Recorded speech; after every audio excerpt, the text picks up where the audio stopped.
स्थानीय निकायों में स्त्री की भागीदारी तय करने वाला संविधान संशोधन मेरे जीवन साथी राजीव गांधी जी ही लाए थे।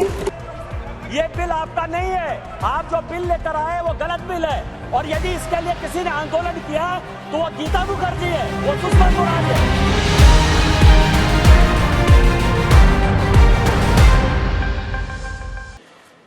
अध्यक्ष महोदय, खुद मेरी जिंदगी का यह बहुत मार्मिक क्षण है। पहली दफा स्थानीय निकायों में स्त्री की भागीदारी तय करने वाला संविधान संशोधन मेरे जीवन साथी राजीव गांधी जी ही लाए थे। उन्होंने लाए थे जो राज्यसभा में 7 वोटों से गिर गया था। बाद में प्रधानमंत्री पीवी नरसिम्हा राव जी के नेतृत्व में कांग्रेस सरकार ने ही उसे पारित कराया। आज उसी का नतीजा है कि देश भर के स्थानीय निकायों के जरिए हमारे पास 15 लाख चुनी हुई महिला नेता है। राजीव गांधी जी का सपना अभी तक आधा ही पूरा हुआ है। इस बिल के पारित होने के साथ ही वह पूरा होगा। आज सोनिया जी जब बोल रही थी तो मुझे लग रहा था कि वो राजनीति से ऊपर उठकर बोलेंगी, क्योंकि वो अपोजिशन की आवाज थी। मैं उनका सम्मान करता हूं सर।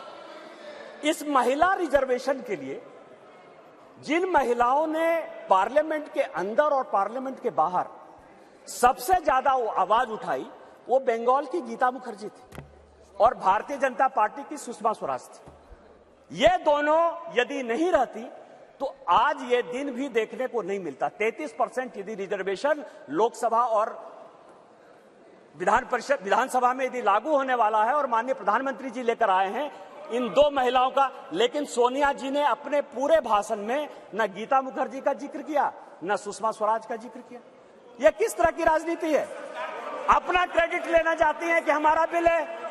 ये बिल आपका नहीं है। आप जो बिल लेकर आए वो गलत बिल है, और यदि इसके लिए किसी ने आंदोलन किया तो वो गीता मुखर्जी है, वो सुषमा स्वराज है।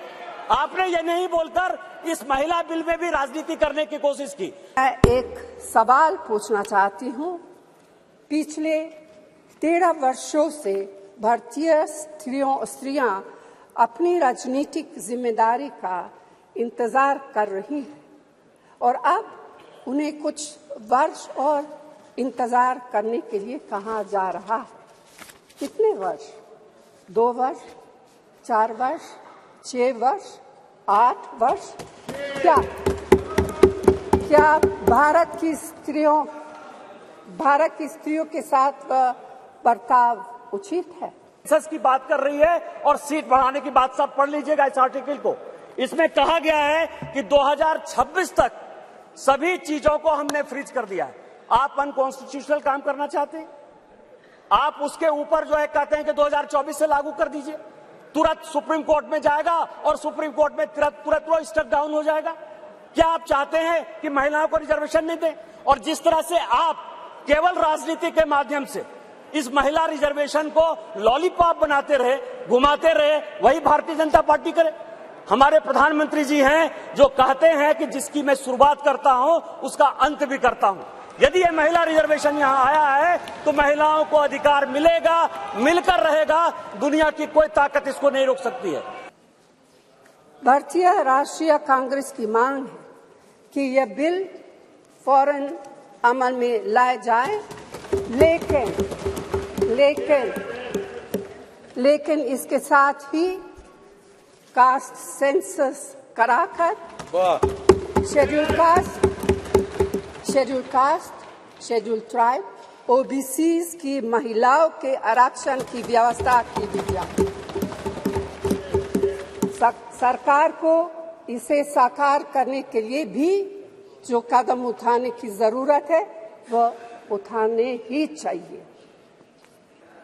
मैं आर्टिकल 243D और आर्टिकल 243 टी, जिसके लिए कि उन्होंने बड़ा अपने आप को गौरवान्वित महसूस किया कि हमने पंचायत में जो है महिला रिजर्वेशन लागू किया, बड़ा अच्छा किया।